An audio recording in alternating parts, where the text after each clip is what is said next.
आगामी लोकसभा विधानसभेच्या निवडणुकीच्या अनुषंगाने मुख्यमंत्री एकनाथ शिंदे यांनी संपूर्ण महाराष्ट्रात दौरा सुरू केला आहे। त्या अनुषंगाने विदर्भात सुद्धा मुख्यमंत्री एकनाथ शिंदे हे 13 जानेवारी पासून कार्यकर्त्यांचा भव्य मेळावा घेणार आहे। विदर्भात सर्वप्रथम अमरावती जिल्ह्यातून मुख्यमंत्री मेळाव्याला सुरुवात करणार आहे। या संदर्भात अमरावती शिवसेना जिल्हा प्रमुख गोपाल पाटील अरबट यांनी आज शनिवार रोजी श्री संत गजानन महाराज मंदिर या ठिकाणी भव्य आयोजित कार्यकर्ता मेळावा पत्रकार परिषदेमध्ये संबोधित करताना वरील माहिती दिली आहे। दर्यापूर येथे झालेल्या शिवसेनेच्या मेळाव्याला उपजिल्हा प्रमुख, महिला जिल्हा प्रमुख, महिला तालुका प्रमुख, विविध तालुक्यातील तालुका प्रमुख, शहर प्रमुख यासह शेकडोच्या संख्येने शिवसैनिक उपस्थित झालेले होते।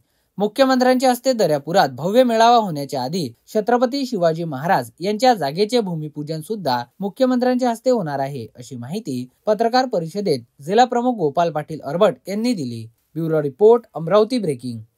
2024 मध्ये होणाऱ्या लोकसभेच्या अनुषंगाने सन्माननीय महाराष्ट्र राज्याचे मुख्यमंत्री एकनाथजी शिंदे साहेब यांचा राज्यव्यापी दौरा 6 जानेवारीपासून सुरू होणार आहे।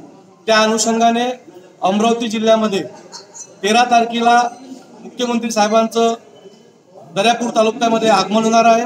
मोठ्या स्वरूपात साहेबांची मोदी साहेबांना एक मत अमरावती जिल्ह्याचं जावं याकरिता मोठ्या स्वरूपात सभा होणार आहे आणि सभेच्या अगोदर छत्रपती शिवाजी महाराज यांच्या पुतळा बसवलेल्या नियोजित जागेवर भूमिपूजन होणार आहे। त्याकरिता अमरावती जिल्ह्यातील सर्व शिवसैनिकांनी, शिवप्रेमींनी आणि शेतकरी वर्गांनी मुख्यमंत्री महोदयांच्या स्वागताकरिता दर्यापूरमध्ये 13 तारखेला यावं ही मी शिवसेना जिल्हा प्रमुख या नात्याने विनंती करतो। जय हिंद, जय महाराष्ट्र।